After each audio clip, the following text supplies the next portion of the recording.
कृष्णा मित्रों आज मैं आपको एक ऐसी कहानी बताने जा रहा हूँ वीडियो के माध्यम से। बड़े ही ध्यान से सुनिए और आपके जीवन में बड़े उपयोगी है।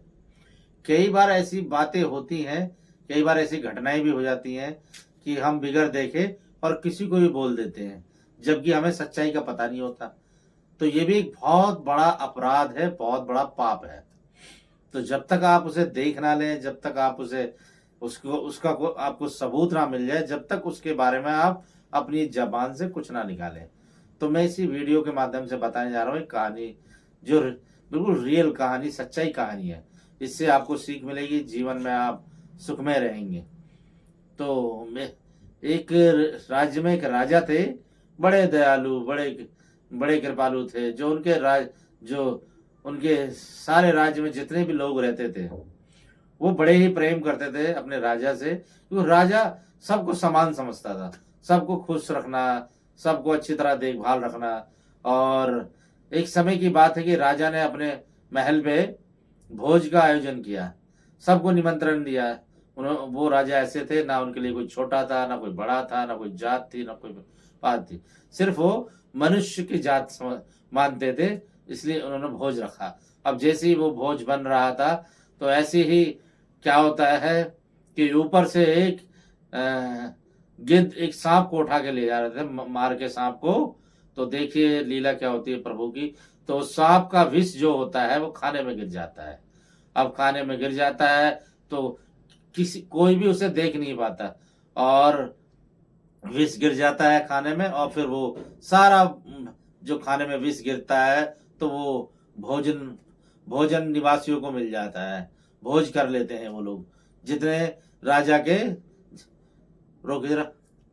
राजा के जितने राज्य में रहते थे गांव वाले, सब उस भोज को खा के, और विष उन्हें प्राप्त हो जाता है, और वो उनकी मौत हो जाती है। तो इतने अच्छे राजा पे इतना बड़ा कलंक लगना, आप सोचिए कितनी बड़ी बात है। तो राजा बड़े ही दुखद होते हैं और देखते हैं कि कितनी प्रजा मर गई है, तो बड़े दुखी होते हैं। और फिर उसमें वो उस भोज को बंद करके और सीधा प्रभु से कहते हैं, प्रभु ये तो पता नहीं कैसे, इसमें क्या है भोजन में, मैंने तो काफी अच्छा बनवाया, काफी स्वादिष्ट की मेरी प्रजा खाएगी, खुश होएगी, और इनकी सेवा करना है। आपने ही कहा है नर सेवा नारायण सेवा। तो इतने अच्छे राजा थे वो।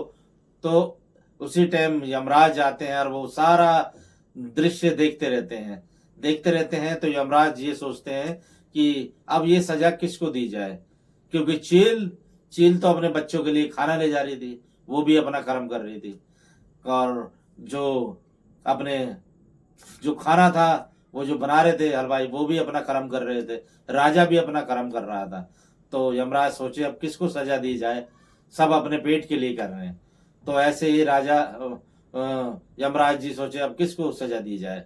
तो कुछ दिन समय गुजरता है और उसी राज्य में एक नया व्यक्ति आता है, और वो आके एक से पूछता है कि बताइए ये राजा कहाँ रहते हैं, मुझे इनसे मिलना है। तो जो वो व्यक्ति होता है, बिगर सोचे बिगर समझे उन्होंने देखा, और उन्होंने ये कह दिया कि राजा से आप मिले तो जरा संभल के मिलना, क्योंकि उन्होंने वो भोज जो कराते हैं वो जहर का होता है, और कितनों की उन्होंने जान ले ली है। तो देखिए बिगर देखे बिगर समझे ये बात उसने कही। तो देखिए उनको कैसे दंड मिलता है, यमराज जी कैसे दंड देते हैं।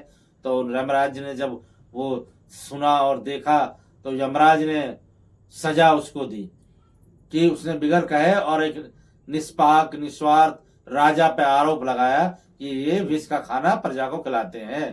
तो जितना ये पाप हुआ था, सारा पाप उसी व्यक्ति पे लगा जिसने बिगर देखे ये कह दिया कि राजा विष का खाना खिलाता है। तो सोचिए कि ये भी एक पाप है और कर्म है कि बिगर सोचे देखे किसी पे इल्जाम लगाना, किसी को अपशब्द कहना। तो ये भी बहुत बड़ा पाप है। तो नेक्स्ट वीडियो में मिलते हैं आपसे। राधे राधे।